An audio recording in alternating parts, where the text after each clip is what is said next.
I'm gonna sound like I really am dying. Sounds like you are. Hey guys, it's Leena here with another episode of HTC IRL, where we take your favorite esport personalities and players and we go do an activity outside. So today I'm here with Froggen. Yeah, I'm Henrik Hansen. I play League of Legends and I'm known for Froggen Leena. And today's activity is hiking.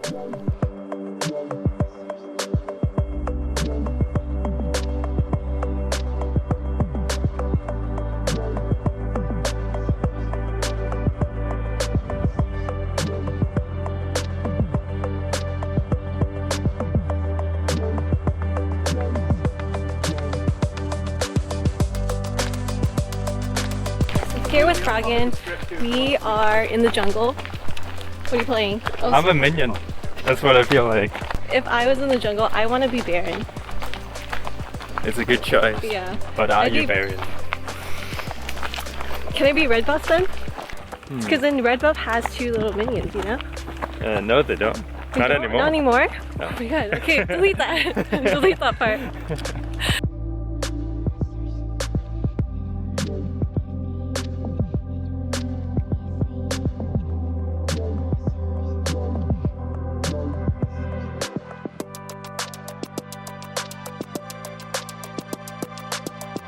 Wow, so we've been hiking for a while now. It's been what, like 30-40 minutes? Yeah. It's been a while. The sun is setting, that's how long it's been. And I think we just got to like our destination. Let's take a look.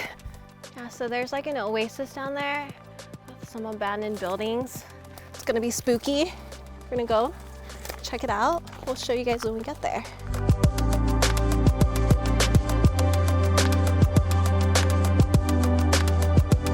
So we've been hiking for 2 hours now and we just got to the ruins. It's been a long hike. I'm really sweaty. I'm not that fit, but you seem to be doing great. I mean, I don't know. I don't think it was that bad actually. Like the start was a little rough. It was a lot of climbing, but Yeah. I don't know. So tell me, why did you pick hiking? I don't really know why I picked it, but I actually enjoy hiking. I used to do it on Echo Fox every week. When you were on Echo Fox, who was the most fit at the time and who was the most unfit? I'm not sure who. I mean, I can't brag. So it's between me, Matt, and Keith. So Oh, Kadian looks pretty buff. yeah, but he's like a big dude. It doesn't necessarily mean he's fit. So I don't know. Now I think Keith is the most fit for sure. But back then I don't know who of us three I would pick. For unfit, Gate probably. Why are you laughing? I can see that. Okay. Let's talk a little bit about traveling. So you've been to a lot of international tournaments. Did you hike back then? And if so, like what are some places that you really like going to? No, I haven't really hiked anywhere outside of the US. Back when I was younger, like 8 years old, I used to do skiing holidays with my family to Austria. I don't really do anything now. I go to the gym. I played football, soccer for 10 years. Right now I only follow football, soccer, and NBA. So yeah, you spoke a little bit about your family. Do you ever miss living in Denmark? I wouldn't say I miss living in Denmark. There's good things about going back. Like I get to see my family, I get to see my friends. Like I can go back whenever I want to. I don't know, I'm not really the type of person that misses a lot of things, I think. But I just want to live my life. Just keep you know? moving forward? Yeah. So on the topic of Denmark, if you were to pick a Danish all-star team, who would it be? I would pick Jensen, Bjørksen, myself, Sandkirks, and I don't know, I need a fifth Danish mid laner, but I forgot. Is there a fifth one? Damn, there has to be. I don't know. We would just play 4 versus 5 then. Okay, well, if you compared all the Danish mid laners, where do you think you are? I mean, I think I'm the best. I always think I'm the best. That's good. I think you kind of have to have that mentality whenever you, like if you actually want to succeed in something, you have to think you're good at it. Yeah, for sure.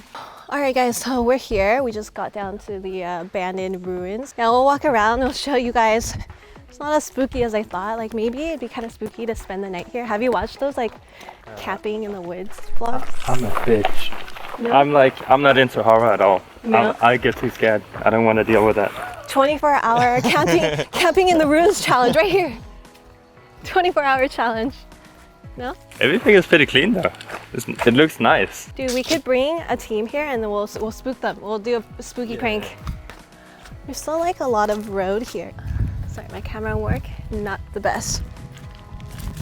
Oh, this area is being monitored. Smile. Yes. I wonder what happened to this building. You can still see like a fireplace right there. It's just like a living room right here. This was the old scrim room. The old scrim room. This is where they did reviews by the fire. Who did you room with when you're on CLG? Or CLG EU? Oh, I roomed with Big Fat LP. Really? Yes, that was a dream. I was 2 mid laners, 1 room. I was a big fan of it because the first competitive game I ever saw was him playing Anivia. So. And you ended up becoming better than him. Slightly. What was it like living, coming to NA for the first time back in the day? All the way back in 2012. Yeah. I had a bed, I had a desk with a PC. This is where Chowster made food for you guys. Honestly, all I did in Season 2 was play League of Legends. I didn't do anything else. What was your favorite part of your career back then? The tournaments. Like you would travel all the time. Yeah. We had like 6 months of traveling. That was actually super cool watching all the tournaments back then. Yeah. I still remember when you guys went to Korea. But that's the thing, we had like no time to practice, so. Yeah. I mean, it's a lot of fun, but it's not very realistic anymore. So you've been, taking a little break from pro play, and you're looking to get back into next season, right? What teams are you looking at to, be a part of? Well, I want to be competitive, so I want to join the best team possible. Obviously, I mean, it depends a lot on what kind of deals and stuff I can get, but my preference would be to go to the most competitive team. Are you looking at only NA teams or EU teams also? No, I mean, if I have a good offer from an EU team, I would definitely consider EU too. I think I've said many times that I prefer to be in NA, but EU is not really out of the question. Is it the weather? The California weather? No, I don't really mind the weather. I like the slightly colder weather in EU as well. The California girls? I don't know. I think it's a toss-up again. It's 50-50 for me. There's some good stuff everywhere. So with World Champions going on right now, if you were in the World Finals and you got injured and you had to sub someone in to take your spot to win the finals for you, who would it be? Rookie. Rookie? Yeah. That's a good one. Okay, what if you had to pick an English speaker? Because, your team is English, right? Yeah, but it's like you still pick him and then you hope everything is fine. You hope everything is fine. He's too good not to pick. Yeah, so do you think the gap is closing? I honestly, no. Like, it's like EU has just won against RNG and that's cool, but saying the gap is closing, I don't know. It maybe a little bit.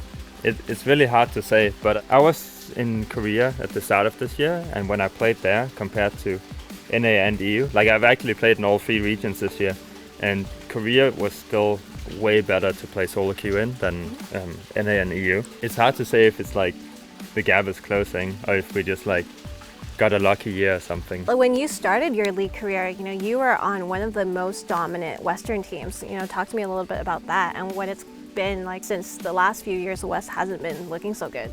Yeah, in Season 2 I went to Korea and I played in the OGN 2012 summer, it was called. That's what is LCK now.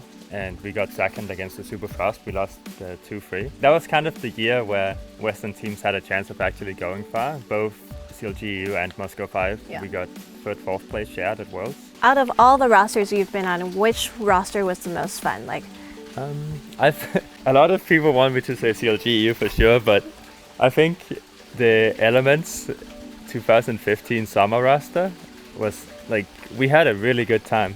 We weren't very good and we didn't win a lot, but we had a good time. So it's really hard. I had a good time on all the teams, honestly. Had a good time in Alliance too and in CLG, like honestly on all of them. But had the most fun, probably those couple of months in the summer split. Is there anyone that you miss, like the most from your all the times you've played? I don't know if there's anyone I really miss. I would like to hang out with all of them again for sure, but Promise Q, I call him Hampus because that's his name, but people will know him for Promise Q. He was a really awesome dude to hang around. He was part of that Elements team in the summer split. So a lot has changed in League. Why do you think so many pros have I guess, burnt out and they're not playing anymore, but you're still here, you're still strong. There's only a handful of you guys left, I think. You, Double Lift. I mean, for sure, I think most pro players don't really enjoy playing League when they realize how much they have to play. They sit at home, they play League of Legends every single day, and they get good, they get to Challenger, then they get on a team, and then they realize that they have to practice basically every single day, be away from friends, family, like whatever you have at home, like live in a different country, or same country if you're in NA and you're American, I guess it's a little bigger than EU. But it's really hard for somebody that practically doesn't know how to do anything in life. Like most pros, they go to school, they live with their parents, and they don't need to do much other than just do their homework, right? They're still young kids. So not knowing how to do anything and moving to a different country and all that is a very big change for them. So even just 1 year is like, I mean, a lot of them burn out for those various reasons. I never really cared a whole lot. I just wanted to play League, so I haven't burned out yet. So you still have the competitive drive. Do you think that, in your entire career, you're going to be able to win that world championship? It's impossible to say, honestly. I would like to, and I've definitely got to try my best. But I mean, it depends on so many other factors than me as well, so it's impossible to say. All right, guys, so we're about done with our day. We're going to wrap up this interview. The sun is setting. Thank you so much for joining me today. Yeah, thank you for having me. Don't forget to like, subscribe, check out the links in the description, and leave a comment with who you want to see next. And we'll catch you guys next time.